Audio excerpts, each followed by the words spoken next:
Up কি আদালতে film star ঋষি কাপুরের ওপর অভিযোগ হলো যে উনি সব কথাতেই মন্তব্য করেন। এখন ঋষিজি এমন কিছু কথা যার সাথে আপনার কোনো লেনা দেনা নেই, আপনি টুইট করেন, প্রতি রাতে টুইট করেন। এখন বিহারে যখন মদ নিষিদ্ধ হলো, আপনি বলছেন যে আমি বিহারে যাব না।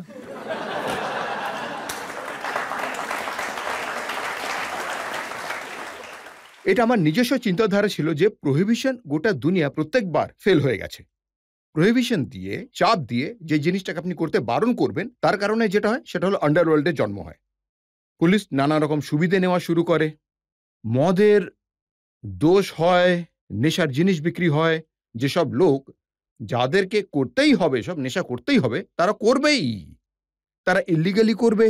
যেটা হয়েছে যে যতজন পলিটিশিয়ান মানে যারা রয়েছেন, পুলিশের কয়েকজন রয়েছেন, বাজে লোকজন রয়েছেন, তাদেরই লাভ হবে। আর কি হবে? জনগণ তার মধ্যে চাপা পড়বে, তারা মরবে। আমি সেটাই করতে চেয়েছিলাম। কিন্তু মুখ্যমন্ত্রী নীতিশ কুমার বলছেন, আপনি বলছেন যে আমি বিহারে যাব না, আপনি যেন রোজই বিহারে যান। যে কোনো জিনিস আপনি কম্পালশনে মানে বাধ্যবাধকতায় করবেন না। মানুষের স্বভাবেই আছে না, এটা ওটা ট্রাই করতে হবে। দেখুন, উই আর অল লিটারেট, আর আমি তো বলবো we are a literate nation now. 2000 ধরুন সাল আমি ধরে থেকে নিচ্ছি যে ড্রিঙ্কিং এর সাথে, নেশার সাথে আপনার একটু সম্পর্ক আছে, আপনি কমেন্টও করেছিলেন, কিন্তু আসারাম বাপু, রাধে মা, এমন কেউ নেই যাকে আপনি ছাড়েননি। আমি ভুল কি বলেছি ভাই? আমি তো সবসময় বলি যে আপনার যদি ইনসিকিউরিটি থাকে তাহলে অপরপক্ষ তখন আরেকটু ইন্টেলিজেন্ট হয়ে যায় আর কি। তারা আপনার ইনসিকিউরিটির সুযোগ নেবে, কারণ আপনি তাকে মান্য করছেন, সেজন্য তারা আপনার সুযোগ নেবে। আপনি রাধে মায়ের ছবি লাগিয়েছেন, বলেছেন চশমা ছাড়া ওনাকে নাকি বাপ্পি লাহিড়ির মতো লাগে।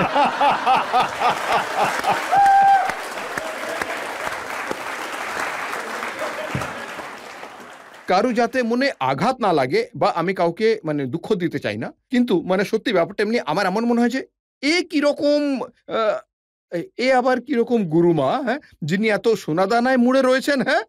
তাই আমার মনে হয়েছিল যে এ তো বাপি লাহিড়ির মন মনে হচ্ছে। এবার দেখুন, ওনার অনেক ফলোয়িং হতে পারে, মানুষ ওনাকে ওনাকে হয়তো মান্য করে। আমার কোনো রকম পার্সোনাল এজেন্ডা নেই মানে ওনার সাথে ওনার বিরুদ্ধে আর কি। কিন্তু চিন্তা করার বিষয় এটা যে কিছু মানুষ এসব জিনিসের সুযোগ নেয়, অন্যায্যভাবে সুযোগ নিয়ে থাকে। ওনার দুর্বলতার, আপনাদের দুর্বলতাগুলো আর ওনারা খুব ইন্টেলিজেন্ট মানুষ হন, আর ওনারা নিজেদের ব্যবসাপাতি আপনাদের মাধ্যমে চালাতে থাকে। আপনি ওই বাবা রাম রহিমের ব্যাপারেও বলেছেন যে আমি ওনার রোল করার জন্য রাজি আছি, আমার ওপর মোকদ্দমা চালাও। আমার মনে পড়ছে না, ওনার সাথে আমার একবার দেখা হয়েছিল, খুব ভালোভাবে দেখা হয়েছিল, খুব ভালো ছিল। কিন্তু আমি যদি কোনো রোল করতে চাই, আর যদি আমাকে সেরকম করতে হয়, তাহলে আমি ওনার থেকে ইন্সপিরেশন তো নিতেই পারি রোলটা করার জন্য। ওনাকে নকল করার জন্য কিকু সারদার ওপর কেস হয়ে গিয়েছিল, এই যে ছবিটা। ওকে। আর আপনার টুইট আপনারই মনে নেই, রাতে হয়তো টুইটটা করেছিলেন। কি? আপনি বলেছেন যে আমি এরকম রোল করার জন্য রাজি আছি, আমাকে গ্রেপ্তার করে দেখাও। কিন্তু এতে দোষের কি আছে? আমি হলাম একজন শিল্পী, আর একজন শিল্পী তো সোসাইটি থেকে ইন্সপিরেশন নিতেই পারে না? সাধারণ মানুষের কাছ থেকে নেব আমি যদি নিতে চাই, আর যদি করতে চাই, দোষের কি আছে? সবচেয়ে বড় কন্ট্রোভার্সি আপনার বিরুদ্ধে হয়েছিল যখন আপনি টুইট করে বলেছিলেন যে গান্ধী পরিবারের নামে, রাজীব গান্ধীর নামে, সোনিয়া গান্ধীর নামে, ইন্দিরা গান্ধীর নামে যে সমস্ত বিল্ডিং রয়েছে, রাস্তা রয়েছে, পোর্ট আছে, এয়ারপোর্ট আছে, সেই সবগুলোর নাম পাল্টে দাও। প্রথমে তো আমি এটা বলে দিচ্ছি যে আমার সেরকম কোনো অ্যাসপিরেশন নেই আর কি পলিটিশিয়ান হওয়ার, ঠিক আছে? বা আমি যেগুলো বলেছি এই জন্য বলেছি যাতে রুলিং পার্টি খুশি হয়ে যাক, না না, কংগ্রেসের সেসব লোকেরা না। তো বলছে আপনি সবকিছু এই জন্য করছেন কারণ আপনি বিজেপিকে খুশি করতে চান। তো আমি কি থোড়ে এটা বলেছি যে আমি আমি কোনো পার্টির এগেইনস্টে আছি? আমি যেটা বলেছি আমি সঠিক চিন্তা করেছি, সে ব্যাপারে কমেন্ট করেছি। যে এটা কি সত্যি খুব জরুরি যে প্রতিটা শহরে, ভারতের প্রতিটা শহরে যেসব সম্পত্তি রয়েছে, যেসব ন্যাশনাল অ্যাসেট রয়েছে, এই নামগুলো উনার ফ্যামিলির নামেই পরিচিত হোক? আমাদের ভারতবর্ষে কি আর কোনো এমিনেন্ট মানুষ নেই যারা শহর তৈরি করেছে? আমাদের ভারতবর্ষেই তৈরি করেছে। আর আমি এই কথাটা কাউকে ইমপ্রেস করার জন্য, বা কোনো পদ্মা অ্যাওয়ার্ড নেওয়ার জন্য, বা কোনো রাজ্যসভার মেম্বারশিপ নেওয়ার জন্য, বা পলিটিশিয়ান হওয়ার জন্য বলিনি। একজন নাগরিক আমি একজন ট্যাক্স পেইং সিটিজেন এই দেশের, হ্যাঁ, আমি শুধুমাত্র প্রশ্ন তুলেছি সেই বিষয়।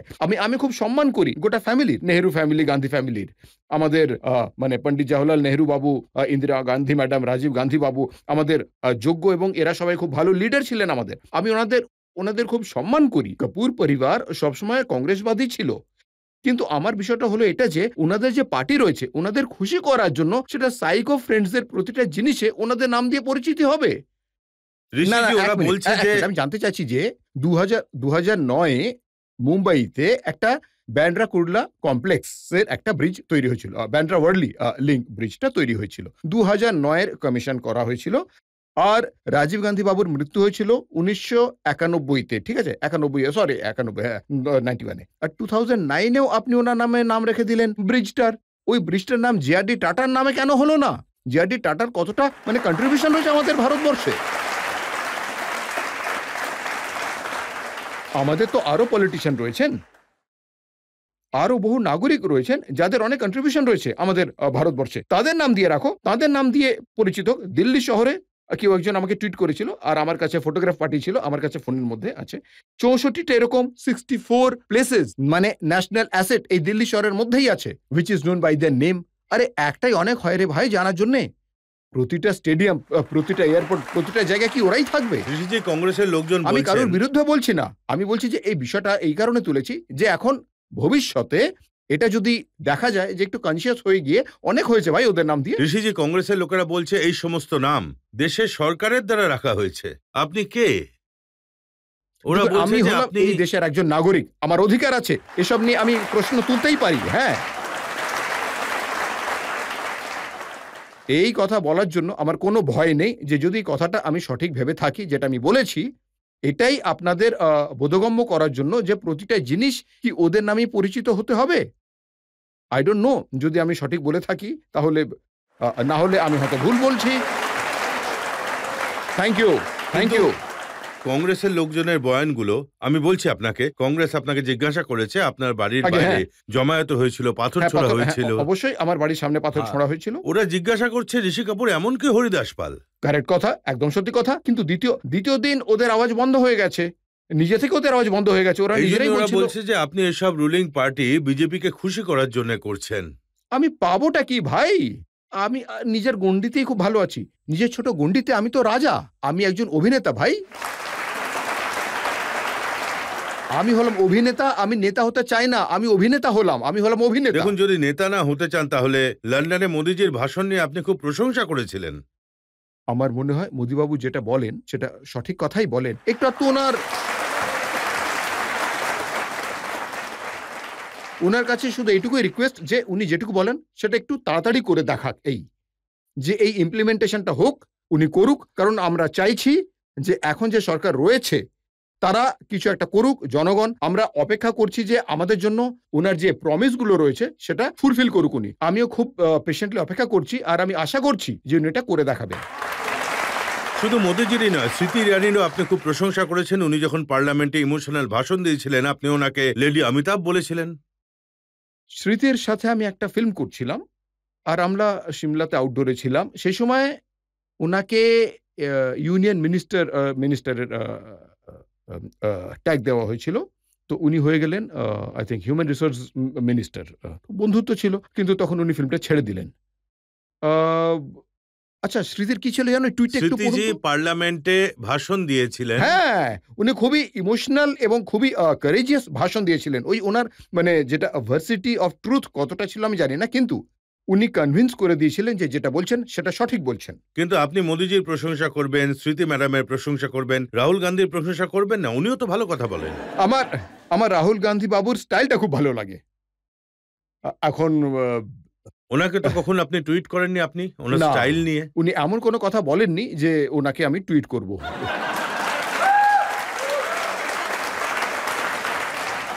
কিছু মানুষ বলেন যে আপনার কষ্ট হয় যে এত বছর আপনি ফিল্ম ইন্ডাস্ট্রিতে কাজ করেছেন, কিন্তু কংগ্রেসের সরকার আপনাকে কখনো পদ্ম অ্যাওয়ার্ড দেয়নি। এখন যদি মোদিজি দিয়ে দেন? আরে যখন 40-44 বছর কাজ করতে করতে ওরা জানতে পারেনি, তাহলে এখন আর কি দেবে বলুন? এখন তো আর নেওয়ার সময়ও নেই। এই কথাটা নিয়ে আমার খুব, খুব দুঃখ হয় যে শামী কাপুর বাবু খালি হাতে চলে গেলেন। আপনারা শামী কাপুরকেও অনার করলেন না। এটা খুবই দুঃখের বিষয়। কারণ আমাদের সরকারে এটা হয়ে থাকে যে দিল্লিতে আপনারা ভালো রকম পুল থাকুক বা আপনার কোনো মান্যগণ্য ব্যক্তি থাকুক তখন গিয়ে তারা অ্যাওয়ার্ড দেবে। কোনো যোগ্য মানুষকে তো আপনারা দেবেন না। কিন্তু এখন তো আপনার সরকার আছে না, লোকে বলে না, যে না, আমার আপনি সরকার কোথায়? এটা তো জনগণের সরকার। আমি আমি আমি বিজেপির টুইটারে বিরুদ্ধে আপনাকে কথা বলেছি। টুইটারে আপনাকে মোদিজির ভক্ত বলা হয়। গুড, আমি ওদের বলেছি যে আমি অবশ্যই ভক্ত, কিন্তু আমি হলাম ভগবানের ভক্ত। এখন এই ভক্ত আজকালকার সময় কি এটাকে কোনো কন্নোটেশন এ বলা হয় সেটা আমি জানি না। কিন্তু yes, so be it, I am. কিন্তু এটা তো সত্যি কথা যে আমার একবার অ্যান্টনিতে এমন ৩ জন রয়েছেন, সেটা অমিতাভ বচ্চন হোক, ঋষি কাপুর হন বা বিনোদ খান্না, ৩ জনই মোদিজির সাথে রয়েছেন। যেটা হয়েছিল তা হলো বচ্চন বাবুর ওপর অভিযোগ উঠেছিল যে উনি আমাকে এমব্রয়েল করে দিলেন যখন আমি কিছু বললাম। তো আমি একটা টুইট করেছিলাম যে ২ জন তো হয়ে গেল। এরপরে বিনোদ খানও কিছু বলে দিলে তাহলে ব্যাস আমার একবার অ্যান্টনিই হয়ে যাবে। আপনারাই বলুন কি? তো এরকম কিছু আমি বলেছিলাম। দেখুন কিন্তু রজতবাবু, আমি দেখুন, যেটা করি না সেটা মজা করার জন্য করি। যদি ভুল করে ভুলবশত আমি আঘাত দিয়ে ফেলেছি কাউকে, আমি আজও তাহলে আপনাদের সামনে হাত জোড় করে আমি ক্ষমা চাইছি তার জন্যে। যে আমার লক্ষ্য বা ইনটেনশন সেরকম কিছু ছিল না। আমার উদ্দেশ্য, আমার ইন্টেনশন ছিল একেবারে clear. My thoughts were very clear. কারণ একটা প্ল্যাটফর্ম পেয়ে গেছি যেহেতু, তো এটা একটা মজার কথা। লোকজন এনজয় করে। তার মধ্যে থেকে যদি আপনি সত্যের বীজ খুঁজে বের করতে পারেন তাহলে বের করুন। আপনি যদি তার মধ্যে কিছু শিক্ষা নিতে চান, অলওয়েজ ভালো এই ব্যাপার টুইট সেটা। করার অভ্যেসটা কোথা থেকে হলো? আচ্ছা, এর জন্য আপনি আপনি অনুষ্কা শর্মাকে দোষ দিন বরং। হ্যাঁ, ওই ফিল্মটা যে কি ছিল যেন? পাটিয়ালা হাউসের শুটিং করছিল লন্ডনে। নতুন, নতুন সেট বেরিয়েছিল। তাই আমাকে মেম্বার করা হয়েছিল। তো আমাকে আজ থেকে ৫ বছর আগে, আমার ক্ষমতার বাইরে আরকি, এটা কে জানবে? যে আবার একটা শুটিং করছিলাম তখন অভিষেক বচ্চন আমাকে বলল যে, "uncle, you should be part of this." তা বললাম, "চলো করে দেখাও।" আমি বললাম, "আমি তো মেম্বার হয়েছি।" আজ ১ বছর হলো আমি টুইট করছি। কিন্তু আ আপনারা কি সেটা নিয়ে মজা পান না? নাকি নাকি আপনাদের ভুল বলে মনে হয় বলুন? হ্যাঁ? যারা বিরোধিতা করে তারা বলে যে রাতে যখন ২-৪ পেগ আপনি নিয়ে নেন, তখন আপনি টুইট শুরু করেন।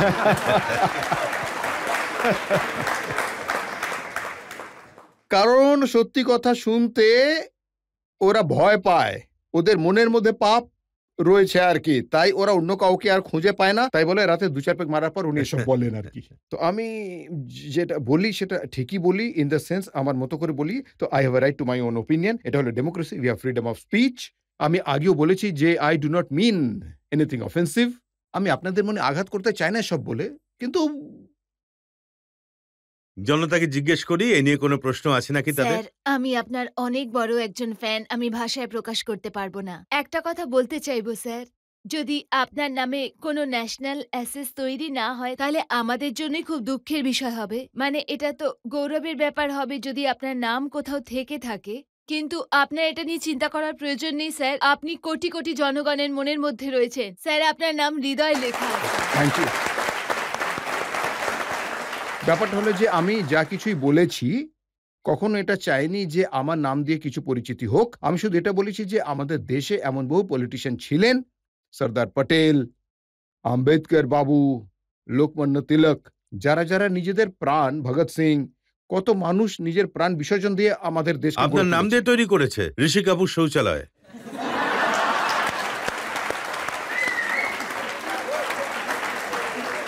এটা হ্যাঁ, আমাকে একজন বলেছিল দেখুন, বানানো এই হয়েছে। ছবিটা আছে আমার হ্যাঁ, কাছে। আর তার হ্যাঁ। জবাবটা অন্য একজন কেউ তৈরি করে আমার নামে ছেড়ে দিয়েছে যে শৌচালয়ের জন্য কি করা হবে।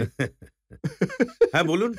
স্যার, আমার শুধু আপত্তি এটাই যে এটা বলার কি দরকার ছিল যে সবকিছু কি বাপের মাল মনে করেছে নাকি এইসব? আপনি নিজের কথাগুলো একটু শর্ট করে বলতে পারতেন। সবারই ভালো লাগতো তাতে। স্যার, এই ব্যাপারে যদি কিছু মানে আমি একটু দুঃখ পেয়েছিলাম।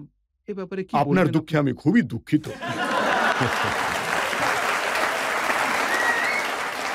আপনার কথা নিয়ে ওনার কোনো অভিযোগ নেই।